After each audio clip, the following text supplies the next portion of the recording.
The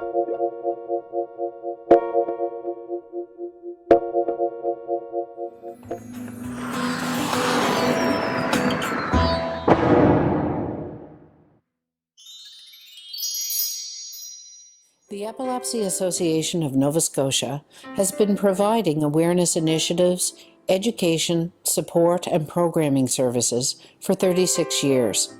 Yet still there exists a stigma about epilepsy. In some cases, it is believed epilepsy looks like one type of seizure, or one type of person, or even one age or gender demographic. Epilepsy is frightening. Put a spoon in someone's mouth if they have a seizure. People swallow their tongues, you know. You have to call an ambulance. Epilepsy is kind of embarrassing to witness. These are all common misconceptions and what some of the general public may think and believe. But you know, epilepsy looks like anyone. It looks like you, me, your child, your mom or dad, grandmother or husband or wife. And anyone can have epilepsy. In fact, any living thing with a brain can have epilepsy. It is the second most common neurological disorder. Headache is number 1 and stroke is number 3. It is estimated there are 1 in every 100 people with diagnosed cases of epilepsy. That means that there's just over 10,000 diagnosed cases just in Nova Scotia alone. So let's meet a few individuals who share this very common neurological condition.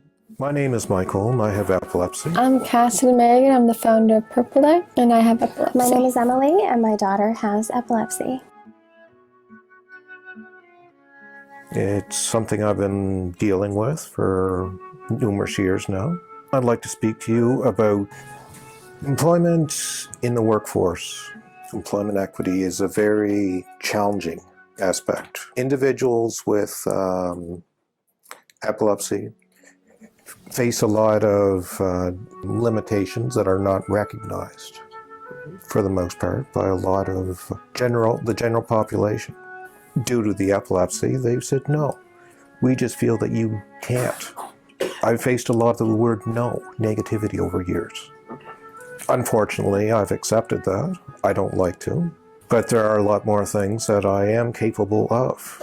I've been in numerous situations where the employers, supervisors, do not care, literally. I have been basically just, go on, get out of here. I don't want anything to do with you. I'm here for myself. I don't care about you. I don't care the fact that you have epilepsy. Sometimes you feel accommodated, but also there are times when you feel lost, you're not as valued as needed. I've been tried to accommodate in some situations that have not worked out. Not 100%, no. And I do have a lot of skills, more than what is seen. There are a lot of skills that are overlooked. They do not realize that I have more skills that can be utilized that they're not utilizing. And I've pushed several times, and sometimes there's just not a lot they can do. But when you go home on a daily basis, feeling able that you've accomplished something, it makes you feel more worthwhile and valued. People don't understand. There's a lot of ignorance out there. People need to know. Awareness is something that needs to be put out there. Don't overlook. Don't be scared. Feel free to ask questions. Equity, employment equity in the workplace. Don't underestimate anyone, no matter what their limitations are, whether you're in a wheelchair or you have epilepsy. I'm 17 years old and I'm in high school. Challenges I face with high school are with my seizures. I miss things sometimes in class if I have one. I miss little chunks of what the teacher is saying. As for with the rest of the students in my school, it's not really a problem with them. They don't change actions towards me or anything. Treat me like anyone else. When I first found out I had epilepsy, I'd get really mad when I hear my parents talking to my nanny about it. I was diagnosed in grade 1. I didn't tell any of my friends because I was really scared and felt really alone because I also didn't know anyone else had epilepsy. Grade 2, the Epilepsy Association in Nova Scotia came into my class to give a presentation. I seen how understanding my classmates were, so I decided, they asked if they knew anyone who had epilepsy. So I took my teacher and my mom's side and told them that they could say I had it. And they're really good with it. None of them have treated me any different. No one had not invited me over to their friends for a while, but once they learned more, they were better, and we still hang out and talk. Walking down the street, them not knowing me, but if they knew about epilepsy and what to do, then they'd probably be able to, but not everyone does, which is why epilepsy awareness is it's really important. It's a really close subject for me and for everyone else who has epilepsy, and it's important so that people, if they're someone's on the street, have one, or somewhere and someone sees it, they'll know what to do, because if they don't, then something bad could really happen. Something you shouldn't do, like putting something in someone's mouth or holding them down. You should never leave them alone either. Don't know completely what to do, then they could just call 911 or for help. I've been emailing and Facebooking and Instagram Snapchatting people from all over places. Other kids talk to me about their seizures, and for some, their biggest concerns are like if they have a seizure and their friends don't know, then they're scared of what they might say and how they might react, what they're gonna think, if they'll treat them differently. They don't always tell them, some do. I'd say it's best to tell them in case something does happen. They'll know what to do. It is best to tell whoever you could. You don't have to tell the whole announce to the whole world, but to people who are close to you. So they might be afraid of epilepsy because they don't know how to help people and how to react when they see someone have a seizure. And that's why epilepsy knowledge is really important. To those who have epilepsy, I would say epilepsy doesn't define who you are, it's a part of you. Like if someone has blue or brown eyes, they can't change it, it's a part of them, but it doesn't define who they are. And you can do anything, pretty much anything that you want to do if you just believe and try your best. Message I send out to people who don't have epilepsy that are my age or any age. You shouldn't be afraid. You can look up epilepsy and find like the right thing to do and find out what it is. And it's nothing to fear. A way to learn more about epilepsy and purple that you could check out, you could look on the websites. If you contact our local organizations, they can send you different things and come to your school or workplace. You could contact the Epilepsy Association in Nova Scotia. My daughter is Lila. She has actually been diagnosed with infantile spasms, which is a very severe particular form of epilepsy that there is not much information about at all. With Lila's delays, she's almost 10 months old, but she's developmentally about 4 months. So we've got the loss of the head control and not really meeting those milestones.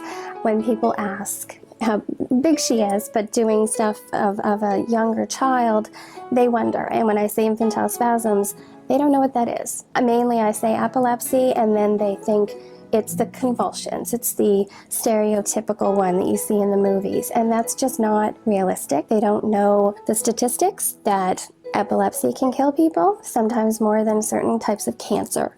When you say that, it makes people uncomfortable. So I've kind of taken to saying those kind of things because people need to be educated on this. People need to get uncomfortable so they'll start understanding how serious this is. And we need more treatment. We need more research. We need more services available to us because I feel very alone. I don't know why people who live well with epilepsy don't talk about epilepsy. If they did, people would have a better understanding of it. People like me. I don't know why people don't, but they don't. And that has to change. Get out there, talk about it. Don't feel shamed. Don't feel scared. People aren't going to understand unless you make them understand. The only way to do that is to talk about it and to be open about it and to acknowledge that these things happen and to move on and to research and to contribute to the Epilepsy Association wherever you live in your area. And and let's make this happen. Epilepsy is the second most common neurological disorder after the common migraine. And anyone at any time, at any age, any demographic, race, you name it, ethnic group, anyone can develop epilepsy. And epilepsy is a neurological disease, and you can't control it, you can't stop it. There is currently no cure for it. I think if people as a whole, if parents are educated, they will educate their children in the proper way. Schools will educate, because children are going to school with epilepsy disorders, and they're going in, and not everyone knows how to respond to them. So they're kind of put in the resource rooms, or they're put aside, and a lot of the medications are the cause for how it slows them down. And it doesn't mean that they're not capable. It doesn't mean they're not intelligent children or adults who have it. It just means in order to not have a seizure, they're on this medication. I am absolutely looking forward to working with the Epilepsy Association of Nova Scotia to try to make this easier and to help people and to educate, and of course to provide the best that I can for Lila.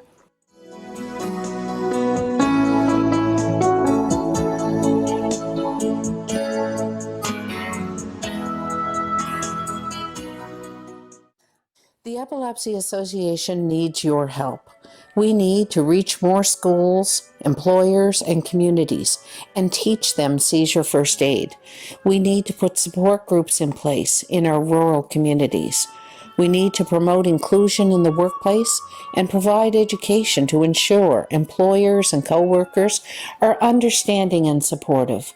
We need our first responders to recognize seizure activity and not misinterpret these seizures as threatening. We need to show Cassidy and other community members who live with epilepsy every day that we support them and they are in good hands if they do have a seizure. We want to help people like Michael by letting their employers know, don't underestimate their skills. We want to help provide a better life for Lila by educating the public to know what to do in the event of a seizure and be supportive and accepting. We need persons who live well with epilepsy to step forward and motivate, inspire, and give hope to everyone like Michael, Cassidy, and Lila. Can you tell who has epilepsy? So visit our website at www.epilepsyns.org and click on how you can help. You've just made epilepsy awareness a reality.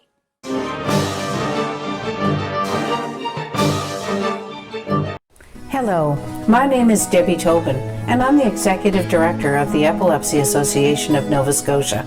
On October 18th at 1 p.m., we'll be hosting our first annual Purple Hike for Epilepsy on the Halifax South Commons and in Oxford, Nova Scotia. This is an awareness and fundraising initiative we've decided to do because 1 in 100 people are diagnosed with epilepsy. That's over 11,000 children, youth, and adults that live with epilepsy every day.